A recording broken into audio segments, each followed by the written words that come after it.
Hai everybody, gue Rifka Syafina. Dan pada kesempatan kali ini gue biar gaul. Gue akan membahas tentang edukasi. Well, sebenarnya ini kayak gue waktu, kalau inget ya, kalau lu lihat Instagram story gue pernah nanya, abis gue bikin podcast tuh kayak gue nanya, give me a props or a question and I mean if you're lucky I'm gonna mention it on my podcast. Kan gue bilang gitu kan. Nah terus salah satu teman gue tuh ada yang kayak nge-comment gitu. Nah terus dia kayak pingin ngomongin tentang edukasi. But kalau misalnya kata gue ya, kalau misalnya gue ngomongin podcast, kan podcast gue kan pakai bahasa Inggris kan. Dan kalau gue ngomongin di podcast, maksudnya gue bahasa Inggris itu karena gue pengen nge-reach-nya worldwide. Nah, kalau misalnya worldwide, berarti kan gue nggak bisa kayak ngomongin edukasi yang di Indonesia doang dong. Makanya gue pingin bikin video edukasinya di Instagram aja. Nggak apa-apa, nggak usah di podcast, cuma di Instagram aja. Jadi pertama kali adalah gue akan nyeritain kenapa gue keluar dari sekolah, guys. Meskipun gue tuh bukan anak yang bodoh nih. Well, FYI, for your information, gue tuh ini nggak sombong ya, cuma gue nggak pernah keluar dari 5 besar di ranking sekolah. Nggak pernah keluar dari 5 besar. Kalau lu pernah kayak pay attention gitu lah, kayak pernah itu, kalau lu temen SD gue, lu akan nyadar gue nggak pernah keluar dari 5 besar dari kelas 1 sampai kelas 6. Dan remedial tuh masih bisa dihitung pakai 5 jari. Jadi nggak pernah remedial lebih dari 5 kali kalau nggak salah. Dan terus kenapa? Terus pertanyaannya kenapa gue keluar dari sekolah? First adalah karena apa ya? Kata gue sekolah di Indonesia itu masih kurang bagus sih.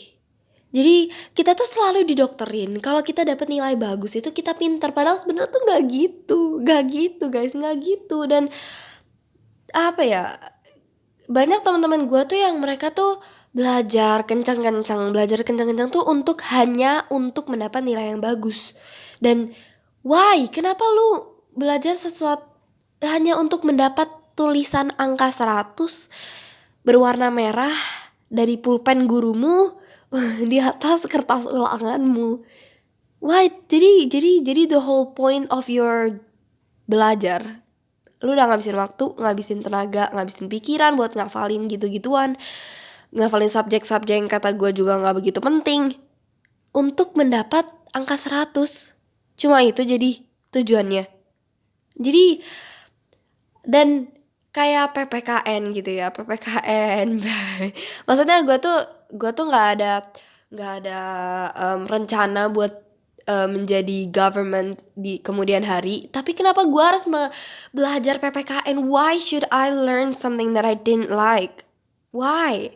Kenapa gue harus belajar sesuatu yang gue nggak like? Misalnya gue like sesuatu, misalnya gue like math nih, gue suka matematika. Terus kenapa gue harus belajar IPA? Dan di kemudian hari mungkin gue juga nggak akan jadi dokter. Gue juga nggak ada plan sama sekali, samsak kayak totally not at all. Gue nggak mau jadi dokter. Gue udah tentuin itu di usia gue yang muda ini. Gue udah tentuin gue nggak akan jadi dokter di kemudian hari. First, kenapa gue nggak suka. Second adalah karena menurut gue itu complicating ya, karena saraf itu banyak banget. Dan apa sih, artea dan aduh, tulang-tulang, gue nggak suka. Dan gue nggak mau jadi dokter. Terus kenapa gue harus belajar IPA? Itu aja. Kenapa? Why should I learn something that for me it was not important for my future? So kenapa gue harus belajar? Gue udah nanya berapa kali nih. Dan apa ya, kata gue ya, yang stupid lagi itu, jadi sekolah itu misalnya lu tuh suka banget komputer di sekolah, lu suka banget, dan orang-orang juga pada tahu nih kalau misalnya orang-orang bisa ngasih tahu sesuatu yang hebat dari lu, mungkin orang-orang bakal bilang komputer gitu loh. Pokoknya lu tuh udah suka banget sama komputer, lu udah passion banget, lu udah ngerti bahasa-bahasa coding dan sebagainya. Dan untuk di sekolah itu setiap pelajaran komputer lu selalu dapat 9 dari 10 mata pelajaran. Misalnya ada matematika, biologi, fisika, apa lagi? Biologi, fisika, bahasa Indonesia, matematika. Matematika udah. Gimana sih? Ulangi nih. 10 nih. Matematika, terus fisika, biologi, geografi, history, PPKN, agama, bahasa Indonesia, bahasa Inggris, dan komputer. Nah, yang cuma lu bisa, yang lu passion, yang lu suka adalah komputer. Lu dapat 9 di komputer. Oke, lu dapat 9 di komputer. Sedangkan yang di pelajaran lain lu dapat 6. Kalau di rata-rata lu masih bodoh di mata guru. Lu masih bodoh di mata rapot. Dan itu yang gua nggak suka, itu stupid boy. Lu pinter, semua orang itu pinter. Yang gua nggak suka tuh di sekolah tuh, kita di dokter ini tuh kalau kita dapat nilai bagus di semuanya, kita tuh pinter. Atau maksudnya kalau kita rata-ratanya tuh di atas 8 atau di atas 9, kita tuh pinter. Sebenarnya nggak gitu dong. Itu nggak make sense kata gue ya. Gue masih 13 tahun, lu bisa caci maki gue. I mean like gue masih 13 tahun. Ini adalah suara anak 13 tahun. Oh my god, I can't believe I'm still 13 years old this day baby. Tapi emang ya gue masih 13 tahun. Dan ini gue nyeritain berdasarkan experience gue yang, dan ini untuk edukasi di Indonesia, only di Indonesia doang. Dan itu ya, tadi sistem rata-rata itu yang gue gak suka banget, itu yang rapot. Dan jadi orang-orang bakal ngira lu bodoh padahal, dan itu make you down. Padahal sebenarnya lu punya potensi besar. Mungkin siapa tahu lu bisa menjadi the next Bill Gates or the next Mark Zuckerberg di kemudian hari. Cuma karena semua orang percaya bahwa nilai rapot lu itu di bawah 8 atau di bawah 7, itu lu adalah orang yang bodoh. Jadi lu, semangat lu untuk menjadi komputerawan nggak ada komputerawan, apa, codinger, apa sih namanya, hacker, apa sih, yang pokoknya menjadi orang komputer yang hebat, itu jadi turun gara-gara orang sekitar lu itu gara-gara orang sekitar lu itu bilang lu bodoh hanya karena raport lu di bawah 8. Itu nggak masuk akal sama sekali kata gue ya. Dan apa ya, lu kalau kata bapak gue nih misalnya, gimana ya, jadi lu nggak harus sih kata gue lu belajar semuanya. Kayak misalnya di bahasa Indonesia, kata bapak gue, segak bisa-bisanya kamu bahasa Indonesia di sekolah, kamu masih bisa bahasa Indonesia. Gitu guys. Lu gitulah. Dan misalnya nih, misalnya lu emang udah gak suka sekolah, atau lu gak suka sesuatu pelajaran, lu harus bilang gak suka. Keluarin suara lu bilang gak suka. Karena apa? Karena sekolah itu ngajarin kita untuk sukses, iya, tapi gak ngarahin kita untuk sukses. Ya gak? Sekolah itu ngajarin kita untuk sukses, iya, tapi gak ngarahin lu untuk sukses. Dia cuma bilang doang, ya di kemudian hari kalian tuh harus jadi orang sukses. Oke lah, kamu harus jadi orang sukses, ayo makanya sekolah. Mesti kan bilangnya gitu kan. Tapi mereka actually gak ngarahin kita. Ya gak? Ya emang mungkin ya, karena emang kurang, maksudnya kurang efisien juga. Misalnya di kelas lo ada 30 anak yang bidangnya tuh beda-beda kan, satu guru gak bisa nge-handle semua anak juga gak bisa. Cuma masalahnya yang gue omongin itu maksudnya untuk sekolah di Indonesia itu emang belum bisa maksudnya sekolah di Indonesia itu belum bisa ngarahin anak-anaknya untuk sukses. Mereka cuma ngajarin doang. Dan sistemnya tuh juga sama dari dulu menurut gue ya, meskipun sekarang udah pakai Zoom gara-gara corona. Kalau nggak gara-gara corona juga masih pakai offline dan masih pakai sistem old style. Dan untuk kata gue, sekolah di zaman sekarang itu nggak seperti zaman dulu. Karena apa? Karena zaman dulu itu ijazah itu masih bisa dipakai untuk kerja. Sedangkan sekarang perusahaan, kalau lu mau lu nyari lowongan pekerjaan, perusahaan itu nggak nanyain ijazah lu, tapi nanyain skill lu. Oke? Jadi udah beda zamannya guys. Jadi dan gak sepenting dulu. Karena untuk ini education di Indonesia masih old style ya, masih kayak dulu. Mungkin di Indonesia, mungkin di education di negara luar itu mereka udah bisa ngikutin zaman. Mereka udah bisa mulai ganti. Misalnya, gue pernah denger nih kayak Elon Musk itu dia nggak setuju sama sistem sekolah anaknya. Terus dia tarik anaknya, terus dia bikin sekolah sendiri guys. Jadi kayak buku dan alat tulis itu di replace by keyboard. Jadi basically mereka itu ngajarin artificial intelligence yang dibutuhkan sekarang. Sedangkan kalau untuk maksudnya bagi gue ya, kata gue ya, kayak lu belajar PPKN, olahraga, dan ini olahraga nih, harusnya kan olahraga tuh praktek ya. Nah kalau di sekolah gue tuh sampai diajarin teorinya juga, kayak panjang tiang basket tuh berapa, ya Allah, nggak shit. Gue sedih loh, gue sedih kenapa gue tuh belajar harus kayak gitu. Kenapa gue harus mengenaskan itu, belajar tuh hampir I mean olahragawan tuh yang penting tuh nih, olahraga tujuannya apa? Ya nggak? Olahraga maksudnya the whole point of olahraga, pelajaran olahraga adalah kesehatan jasmani, ya nggak? Kesehatan jasmani. Jadi yang harus kita pelajarin adalah kesehatan jasmani kita, bukan teori tiang basket berapa meter, nggak gitu. Aku kesel. Maaf, aku kesel. Aku melampiaskan kekesalan aku, maaf. But you know this is true. I mean, sekolah itu nggak sepenting zaman dulu, guys. Dan oke, gue ada cerita dikit. Jadi ini penyesalan terbesar gue. Jadi penyesalan terbesar gue adalah gue ngebuang waktu 1 tahun. Kenapa gue ngebuang 1 tahun?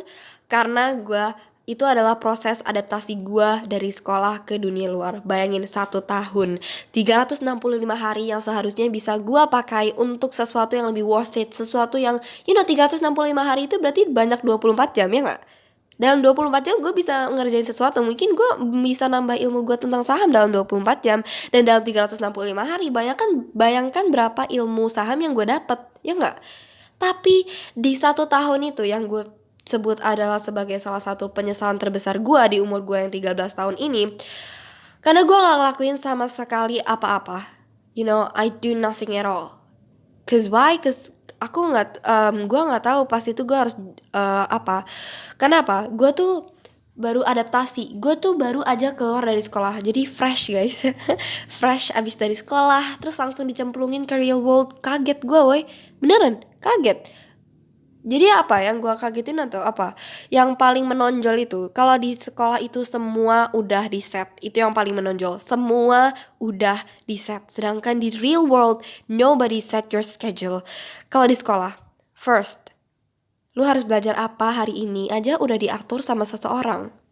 Bahkan kalau ternyata rencana belajarmu dalam 1 hari itu ternyata berjalan tidak sesuai dengan rencana, tidak sesuai dengan jadwal, bahkan sudah ada orang yang ngatur untuk siapa yang harus gantiin. Misalnya nih lu nggak, misalnya guru misalnya apa nih, guru matematika lu, guru matematika lu nggak bisa ngajar pada hari Senin. Ya, padahal hari Senin itu ada pelajaran matematika. Dan ada seseorang di sekolah lu itu yang udah ngatur siapa yang harus gantiin. Iya nggak? Itu semua udah diatur. Terus lu masuk harus jam berapa, pulang jam berapa.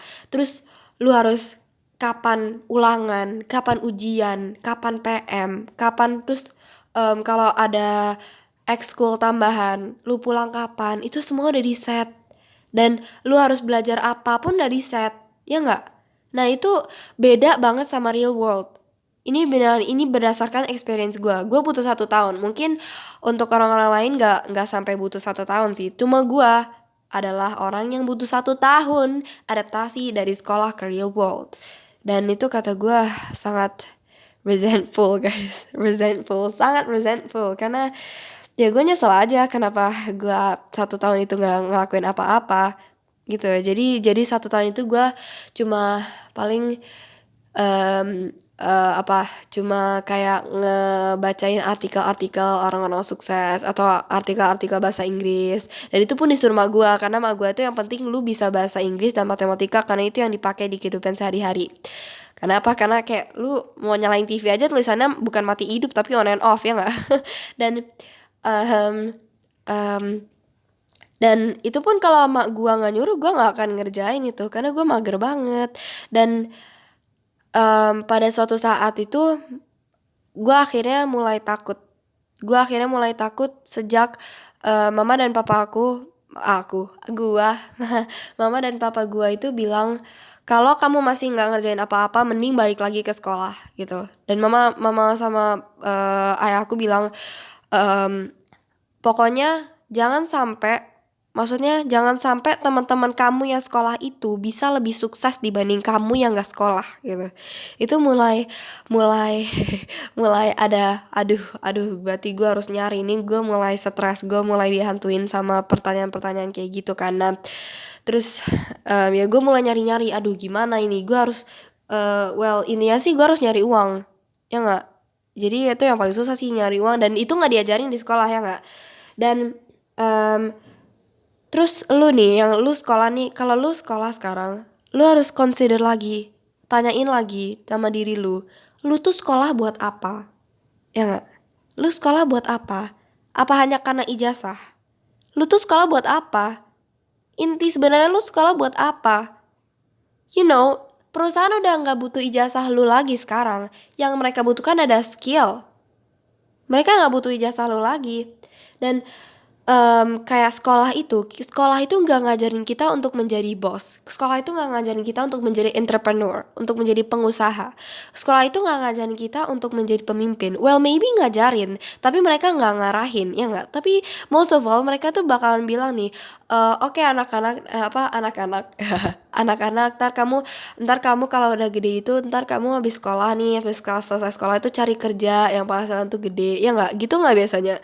Biasanya tuh kita disuruh nyari kerja, bukan bikin kerja. Nah itu gue nggak suka dari sekolah itu, kata gue agak old style guys. Karena harusnya kita tuh membangun sesuatu, kita meng-create sesuatu. Bahkan kita harusnya membuka lowongan kerja, bukan mencari lowongan kerja di zaman sekarang, di zaman yang super canggih, babe. Dan em, jadi kekesalan gue terhadap sekolah itu bertambah sejak jadi waktu itu gue masih sekolah, dan gue tuh itu tuh kalau nggak salah deket-deket UN nih, deket-deket UN kelas 6 nih. Terus gue tuh ke kamar mandi, terus gue tuh nemu banyak banget kertas. Jadi tuh emang kertas-kertas bekas karena suka ditaruh di kamar mandi. Nah jadi sedikit informasi, jadi bapak gue itu kayak ngajar gitu deh kalau nggak salah, tapi bukan kayak full time teacher gitu loh, kayak cuma part time doang. Nggak tahu sih, gue nggak begitu ngerti, nggak begitu kenal tentang pekerjaan bapak gue gimana itu ngajarnya kayak dosen. Tapi ya bapak gue cuma ngajarin beberapa, cuma satu subjek tertentu doang, kayak nggak semuanya gitu lah. Jadi cuma kalau nggak salah cuma ekonomi doang kalau nggak salah ya. Nggak ngerti juga sih. Tapi aku mau ngelus sih. Jadi gue tuh tahu kalau kertas-kertas ulangan itu pasti bekas dari bapak-bapak gue, dari bapak gue. Pokoknya setiap ada kertas yang ada tulisannya murid seseorang, mesti itu bekas dari sekolahan bapak gue itu. Dan gue tuh nemu banyak, terus gue liatin, gue iseng kan, gabut di kamar mandi, iseng, terus ngeliat, ih ini maksudnya itu kertas, ternyata pas gue baca itu tuh kertas ujian besar gitu loh, bukan ujian sekedar ujian abis selesai bab ujian gitu. Itu termasuk salah satu ujian besar, kayak kalau nggak salah UTS sampai PT PAS gitu kalau nggak salah. Pokoknya ujian besar kalau nggak salah. Dan gue tuh liatin kan, ini ada yang dapat nilai bagus, ini ada yang dapat nilai jelek, ada yang nilainya biasa-biasa aja. Terus gue mikir, wait, ini nilai bagus, ada yang dapat nilai bagus, nilai jelek, nilai biasa-biasa aja, tapi semua berakhir di kamar mandi gue. Terus ngapain gue sekolah? Ya nggak? Terus sejak itu tuh gue mikir, loh, terus ngapain gue sekolah? Ya nggak? Kayak nih, lu abis dari kelas 2. Kelas 2 kan lu ada ulangan dan sebagainya, ulangan, ujian dan sebagainya kan. Terus habis selesai kelas 2, lu naik ke kelas 3. Ya nggak? Lu naik ke kelas 3, biasanya lu akan berfokus untuk belajar sesuatu yang ada di kelas 3. Yang ada di kelas 2 biasanya bakal lu lupain. Dan biasanya kertas-kertas ulangan ujian, ini untuk gue ya, kertas-kertas ulangan dan ujian yang ada di kelas 2 dan kelas-kelas masa lalu, itu biasanya akan berakhir di tong sampah atau di tangan pemulung. Itu yang gue nggak suka. Jadi kayak usaha gue. Jadi meskipun itu semua, including kertas-kertas yang ada lambang 100, yang ada lambang 100 di ujungnya pakai warna merah, pakai pulpen warna merah, itu semua itu akan berakhir di tong sampah. Jadi gue mikir dong, oke, gue udah belajar, gue udah ngeluangin waktu gue, ngeluangin tenaga gue untuk mendapatkan 100. Tapi kenapa 100 gue pada akhirnya berada di tangan pemulung, yang bahkan pemulung itu sometimes mereka nyari uang untuk menyekolahkan anaknya, ya nggak? Jadi yang itu yang gue nggak suka deh. Dan jangan ngelakuin sesuatu, jangan ngelakuin ini, bukan jadi oke, disclaimer, gue bukan bikin gerakan anti sekolah. Oke, gue bukan bikin gerakan anti sekolah. Sometimes sekolah itu juga ada baiknya. Sometimes sosialisasi di sekolah itu juga ada baiknya. Meskipun kadang people itu misunderstood gitu. Kenapa gue homeschooling? Biasanya people itu pertama kali reactionnya itu bakalan bilang kalau homeschooling itu nggak akan punya teman. Padahal mereka tuh salah besar. Karena apa? Kalau lu di sekolah, ya nggak? Misalnya lu kelas 7, lu akan berteman dengan teman-teman kelas 7 atau nggak kelas 8 atau nggak kelas 9 yang sepantaran. Ya nggak? Di SD, lu kelas 6, biasanya lu akan bersahabat dan berteman dan bergaul dengan anak-anak kelas 6. Ya kan? Sedangkan di homeschooling, karena gua harus gak ada schedule, gak ada yang ngeset siapa mentor gua, jadi gua harus nyari sendiri siapa mentor gua. Dan sometimes gua harus bersosialisasi dengan orang yang lebih jauh lebih tua atau jauh lebih muda. Misalnya gua kayak ketemu anak-anak gitu ya, gua harus bersosialisasi dong dengan anak-anak. Dan itu gak diajarin di sekolah. Yang diajarin di sekolah adalah bersosialisasi dengan umur yang sepantaran, dengan umur yang selevel. Nah, itu yang beda. Dan oke, balik lagi, jangan ngelakuin sesuatu hanya karena paksaan orang tua. Kalau misalnya lu emang gak suka sekolah, emang lu punya pokoknya jangan ngelakuin sesuatu karena paksaan orang lain. I mean like, orang tua itu sometimes, orang tua itu emang niatnya selalu baik. Ya nggak? Mana ada orang tua mau mau ngejatuhin anaknya, itu orang tua goblok gitu. Tapi orang tua itu emang selalu baik niatnya, tapi sometimes nggak selalu benar. I mean, if you have something, kenapa lu harus, misalnya lu udah passion nih sama sesuatu, kenapa lu harus menghabiskan waktu lu di sekolah yang menunda lu untuk mengerjakan sesuatu yang lu suka, yang berdampak lebih besar kepada future lu, yang berdampak lebih besar kepada masa depan lu? Kenapa lu harus menunda hanya karena sekolah? Jadi masalahnya sekolah itu adalah apa? Halangan untuk mencapai mimpi lu. Jangan melakukan sesuatu hanya karena paksaan orang tua. Sometimes lu harus bilang, "Mah, Pa, aku punya sesuatu yang aku passion banget."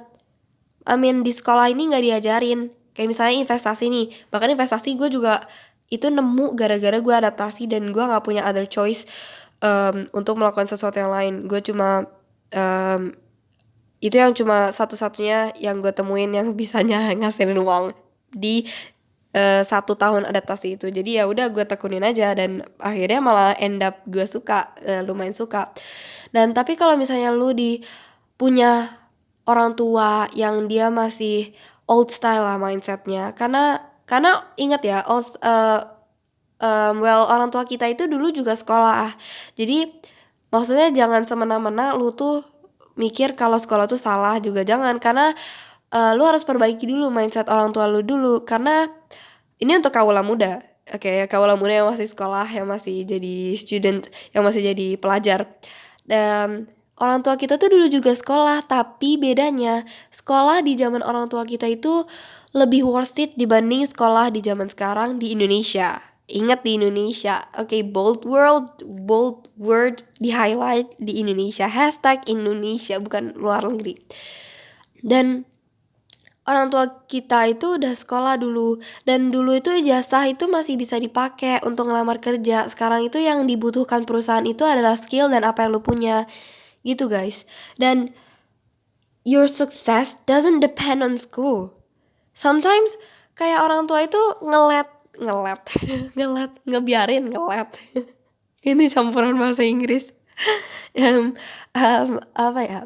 Orang tua itu salah satu biasanya ya kayak, jadi salah satu orang tua murid yang gue kenal, dia tuh dari salah satu teman SD gue. Dia tuh punya mindset sekolah banget, kayak beda banget sama mama aku.